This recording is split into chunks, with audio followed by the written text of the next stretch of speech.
And welcome to In This Corner. I'm Cyrus Fees, and on this episode, a very special guest, a dude I've known for quite a while now, had a chance to do a lot of commentary with, and obviously a future UFC Hall of Famer, to say the least. We are talking about this man. Let's give him a proper introduction. 15-year veteran of the sport, three-time UFC Lightweight Champion, obviously a former graduate of Clarion University, went to the Nationals all 4 years in wrestling, former assistant coach at Rutgers University, and a Jersey boy through and through, one and only Frankie the Answer Edgar. Frankie, how you doing, my man? Cyrus, I'm doing well, bro. Always good to be, in your presence, my man.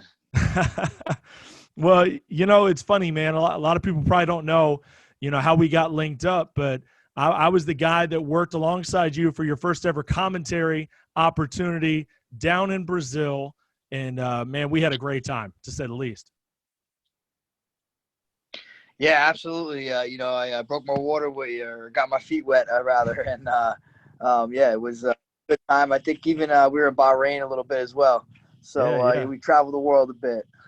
No, we certainly did, man. And like I said, it was a pleasure. We had a whole lot of fun. And you're obviously there in New Jersey, and you pretty much could say that you're at the epicenter or the former epicenter of the COVID-19 crisis. I got to ask you, man, like, what was life like when that thing hit, and how'd you guys make it through it? Yeah, early on I was nervous, just because the media and whatnot, and supposedly this was a hot spot and this and that. But, as the time went on, we realized it wasn't it was definitely something serious, but, I didn't think it was what the media maybe made it out to be. But, a couple of my buddies got it. They beat it pretty easily. But, Yeah. We still kept to, like everyone else, kept to ourselves, kept away. And, training was always a little tough. But I kind of come from a small team anyway. So we were able to keep things isolated with just ourselves. And, we got it done. Yeah, no doubt about it, man. And I can this is the first episode that we've recorded since I had my little run-in, but I had a run-in with it myself. And, I was able to navigate it pretty easily. Just kind of felt a little rough, kind of had a flu situation going on. It was like a pretty serious flu. But, my wife works on the COVID unit, so she's seen some real bad situations. So, you just never know how it's going to hit anybody, even somebody that, is a pretty healthy person. So, yeah, it's been scary to say the least, but I'm glad you guys made it through there. Glad you and the family are doing fantastic, and that you've been able to be active, which is an amazing thing. And I want to touch on that because, your career, especially in the last few years, has been – it's almost like bad luck, right? You get these opportunities, you get these fights lined up, and then something happens. You know what I mean? Like, it just seems like it's an injury here or some sort of, situation where you have to miss a fight or your opponent can't make it. Talk about just the difficulties you've had to deal with that. That has to be so frustrating. Yeah, it's tough, especially it's already hard enough when you don't know guys get injured or something happens, in their camp. But now we got to throw COVID on top of it. Everybody has to pass a COVID test, and obviously my opponent this last fight, he we were supposed to fight a month earlier than we did, and he tested positive. So it throws just another element to the stress of getting ready for a fight. Well, and obviously I'm sure you would probably agree, kind of on the back end of what has been, a Hall of Fame career. And, putting in all those hard training days, hitting the gym all the time, being so dedicated to it, and then having to deal with, fights that fall off and, things getting pushed back. Does that make things even a little bit more frustrating now that, you're, 30 fights deep or whatever it's at right now? Yeah, there's always something. No matter what, you never have a camp that goes smooth. And, knowing that, this time that we're in is affecting everybody, not just me. So, you kind of just got to roll with the punches and make the adjustments. I think being a veteran in the game so long, you get that mental fortitude, from being in it so long. And that, I think, helped me, if anything, during these times. Because, I've seen adversity, and this is just extra adversity, something new to deal with. Yeah, you have obviously been somebody that has always seems like kind of had that uphill battle, been that underdog, especially early on, being one of the smaller lightweights out there. You know, in stature, a lot of people kind of counted you out of certain fights, and obviously you overcame those odds and won the title. I want to stay current though, and I want to talk about that move to bantamweight. It's something that I know you had talked about for quite a long time. Finally, you make that debut. You come out with the W, split decision victory. What's life as a bantamweight like, man? That has to be a totally different game. Yeah, I mean, you know, it's I've probably been a bantamweight my whole career, honestly, compared to, you know, what I walk around compared to what other guys walk around that. And, you know, obviously I was a little resistant to go down. I was successful at 55. I was successful at 45. But, you know, I just thought now is the time. I had a couple losses at 45. You know, I fought for the belt twice, kind of came up short. I thought, you know, let's go down, try this out. And the weight cut was actually really good, really smooth. It felt very similar to making 45. I was much more disciplined this camp. You know, I started a lot further out as far as watching my diet, and I follow a nutrition plan. I'm a pretty disciplined dude, so you know the weight came off rather easy, and the performance, I felt like I performed well. My energy levels were well, so you know I'm happy to be at bantamweight. You know, currently where I'm at right now. You talk about being a pretty disciplined guy, and I think, and I always think, you know, coming from an amateur wrestling background, I think that's kind of instilled in you. If you want to be successful as a wrestler, you kind of have to be disciplined, even from a very young age. That being said, you know, as this career's gone on, obviously you've hit the absolute mountaintop, you know, being the champion, defending the title, which a lot of guys can't say, defending it a number of times in some incredible fights. Do you find yourself, now that you have kids and you have different parts of your life that you're doing, do you find that it is a little bit harder to stay disciplined, to be 150% when you have so many other outside things going on in your life? No, I feel like you get pulled in a lot of directions, you know, throughout camp, you know, especially when you do have kids and all that stuff. But I feel like as I get older, I kind of, you know, prioritize things a little bit better. You know, I know how to cut out the fat, things that I can avoid.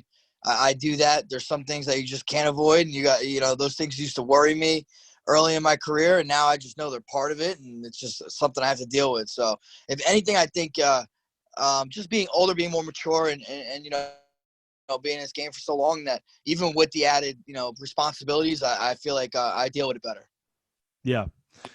So what sort of challenges do you think you're going to have here in this bantamweight division? When you take a look at the landscape and you look at some of the guys that are on top of that division, what sort of challenges do you think you're going to have with some of these fighters?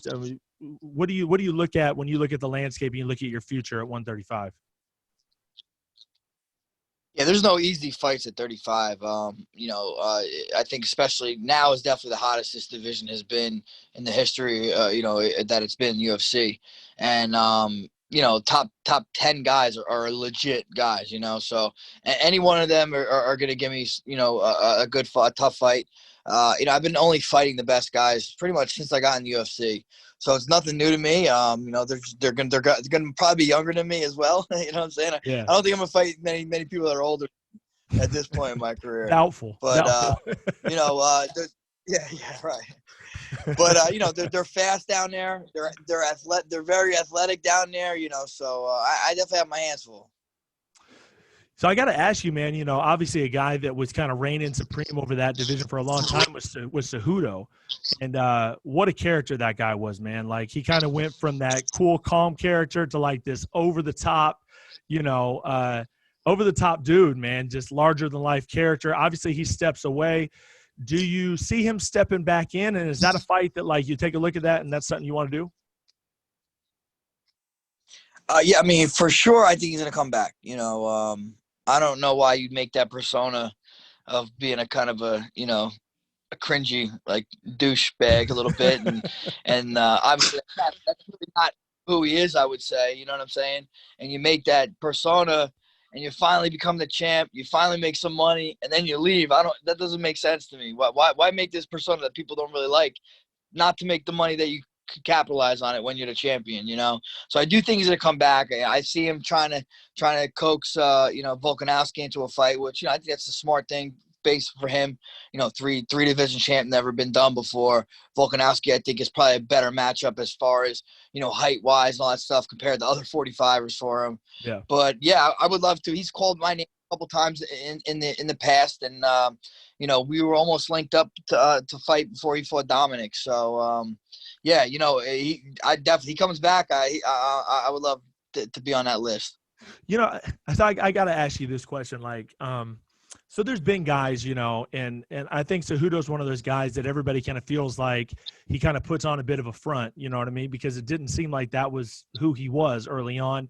Another guy's probably a Colby Covington's another dude that he's just taking it from one and he just went completely over the top. I think, a guy like Conor, it seems like he's always been that guy for the most part, you know what I mean? At least it came on a lot earlier for him. But like you said, it is kind of cringy.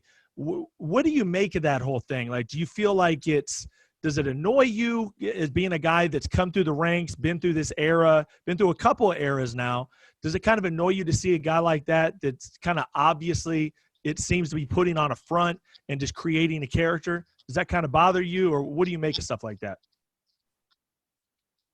It doesn't bother me. There's in today's world, there's so many different personalities to be to try to attract, and a lot of guys, there's a lot of people that are into that stuff, that WWE type style. There's people that are into Conor, the trash talking stuff.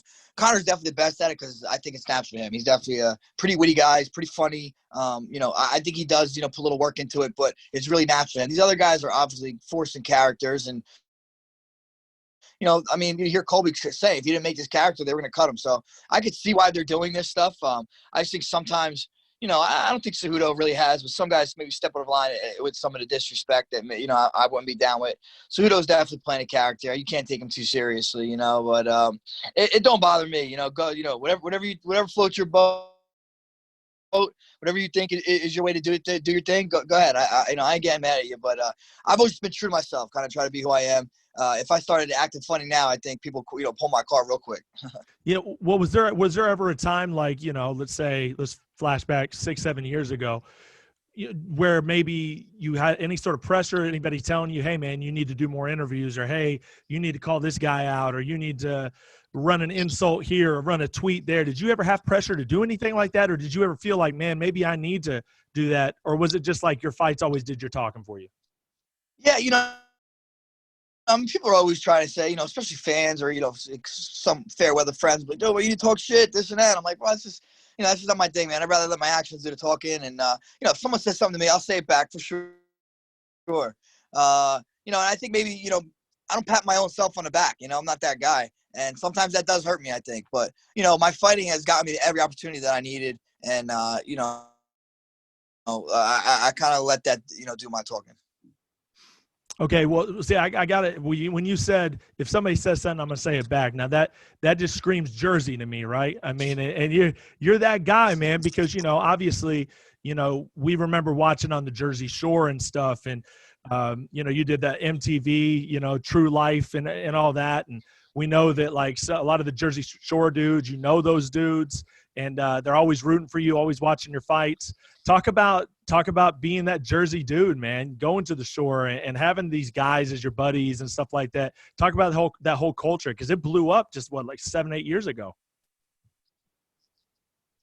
Yeah, Jersey's definitely. I always rep Jersey. Proud to be from Jersey. Even when I was in college, I used to say, I love telling people I wrestled and I'm from New Jersey. And we're just we're people from Jersey like Jersey. I don't know why we do, but we do. We're definitely blue collar, tough nosed type of people. And I do know those Jersey Shore people. Me and Roger Matthews, he was actually he's actually JWoww's ex-husband now. Yeah. We started a podcast together, actually called Champion and Tramp. So we do go. that now. I'm actually in my podcast room right now.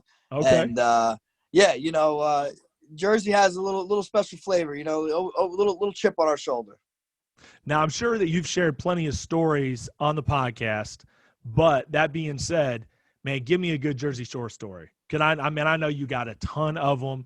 Give me something to sink my teeth into that everybody's watching here on In This Corner. Give me something good that's happened at the shore at one of the bars, or just something that just went wild at Jersey. Wild. I mean, I got to play fight stories. That's for sure. Well, give me one, man. Give me something good, like a I don't chair know. come flying from the side, man. Just give me something wild, bro. A wild one. I'll give you a wild one. Okay, I was in the club with my I think she's my fiance. We weren't married yet. Fiance, a Okay. couple of my buddies.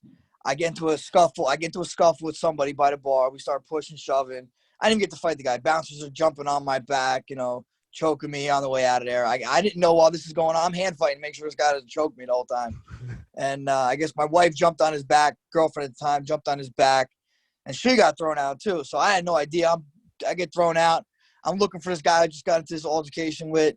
She's pissed at me because I didn't know she got thrown out. So now we're fighting, going back to the car. We're arguing with each other. My friends are kind of following me. I'm probably like, a couple yards in front of them. And, I'm walking up. She's crying now, typical, a little drinking and whatnot. And three dudes run up to me saying, "Oh, you a tough guy? You beating on your girl?" I'm like, "Bro, mind your business, man. Like, leave me alone." And these guys are trying to fight me. All right, and, so the cops come running up. And, right. So then we just, I tell them, "Hey, we want to go home." Blah, blah. So I see where they I see where they walk. So we walk the same way, kind of. And I jump in a car. I find out where they park. Now, they started with me, so maybe this was the nicest thing, but they started with me first, So I didn't like how they approached me, trying to, be tough, saying I'm hitting my girl. So I jump out of the car. They were jumping in their car, and I'm like, all right, who's the tough guy now? And then we took care of these dudes pretty good. We'll just leave it at that. We definitely, me and my one buddy who's actually a fighter also. This is before I was in the UFC. Yeah. So I can't get statute of limitations here, but we clean these dudes up pretty good. Statute of limitations. Hey, that's a real thing, bro. That is a real thing for sure. And I'm glad you threw that disclaimer out there, man. I love it. And I'm sure there were 100 like that.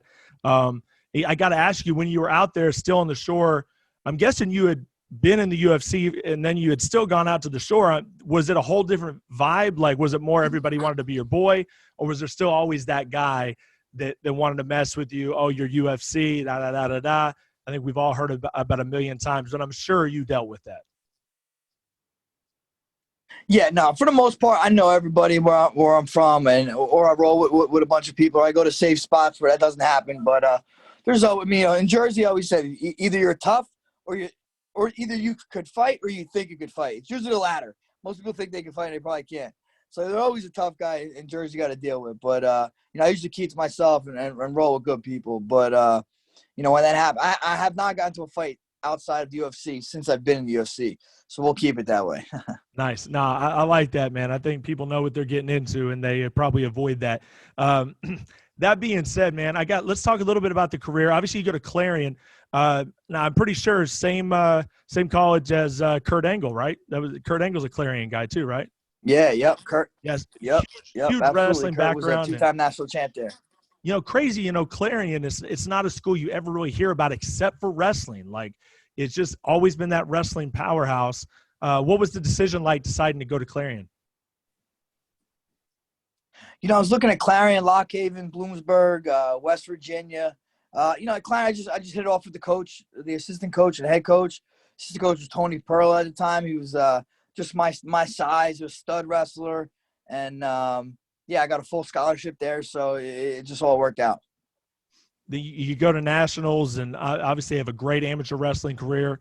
You go and you work for Rutgers, and the reason why I mentioned that, my producer, he's not on here talking right now, but I know he's listening. He's an RU guy as well, so I know he wanted me to bring that up at least at some point. What was the Rutgers experience like, being a coach and everything? Yeah, that was great. Coach Goodale, who's the head coach now, and John Leonardis, who's the head assistant there. They both got hired, and they asked me to come aboard. Scott Goodale's a local Jersey Shore guy. He used to coach one of our rival high schools, growing up. And it was a great experience. I'm still involved in the program, still go up to matches, still go up and train with the guys. Steve Rivera, who's one of my lifelong coaches, his son just transferred from Northwestern. He's a stud wrestler. I've been working with him all summer. Actually helped me a lot getting ready for this fight. And it was an amazing experience being at Rutgers. Wrestling will always be in my life. And it's really cool to see our home state college doing so well. I think their preseason rankings like 11. That might be the highest they've ever had so far. And it's very cool to be a little bit of part of that. Transition over to MMA, and you end up hooking up with Renzo.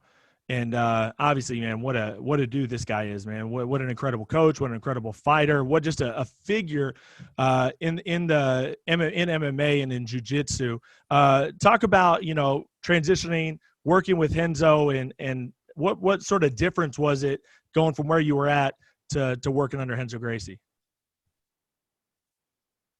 Yeah, when I started working with Ricardo and Renzo, it was like 2008, and before that, I was kind of working informal jiu-jitsu guys. Nothing really, no belt system or anything like that. Just grappling more so than anything. So, once I went under that umbrella, it's, the opportunities you get being with Renzo and Ricardo is, unmatched anywhere else. And that whole team goes deep, it's worldwide. And definitely gave me a good direction, and it gave me a team to have support. And he's such a colorful individual too. Just he's such a personality on that guy, man. Just everything about him. Is there a good story from those training days that you can kind of call back to, and just working with Renzo? Enzo's is just we hung out with him a little bit, on some of our escapades, and Renzo, when he walks in the room, man, he makes everybody feel like they're the most important person in that room. He really does. He touches everybody. There's not one person that he doesn't there's not one person that he doesn't affect in some way, shape, or form. And he just lights up the room, man. When you hang out with Renzo, you're gonna have a good night. Even if it's sitting on a couch, it's going to be the best night of your life, because he just is the most entertaining guy to be around. One story, I think we were in Abu Dhabi, I think. I don't know. And we're getting some late night eats, a couple buddies of ours, and we had nowhere to park. There was only a handicapped place to park. So he parks there. He gets out. He starts limping heavy out of there. He's like, "Brother, I'm handicapped, brother. I'm handicapped."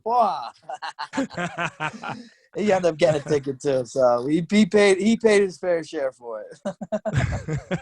No, man, that doesn't surprise me, man. Like I said, man, he's a laugh a minute, and you're right, he brightens up every room he goes into, man. And I've had limited time with him, but every time I have, man, I just felt good every time I talked to him. So I could totally feel you on that. Going into the MMA game is so funny because I've talked to Forrest Griffin, I've talked to some of these guys about some of these MMA shows early on in their career. And, promoters can be insane, right? And some of the conditions that you fight in, and just some of these fights and how they went together, especially back in the day. Tell me about those early days of MMA for you, before you then went to reality fighting and did all that stuff, went to the UFC. Talk about some of those other fights where you go into some of these kind of shady buildings, maybe shady arenas, dealing with shady promoters. Just talk about that game, because I always love hearing those stories.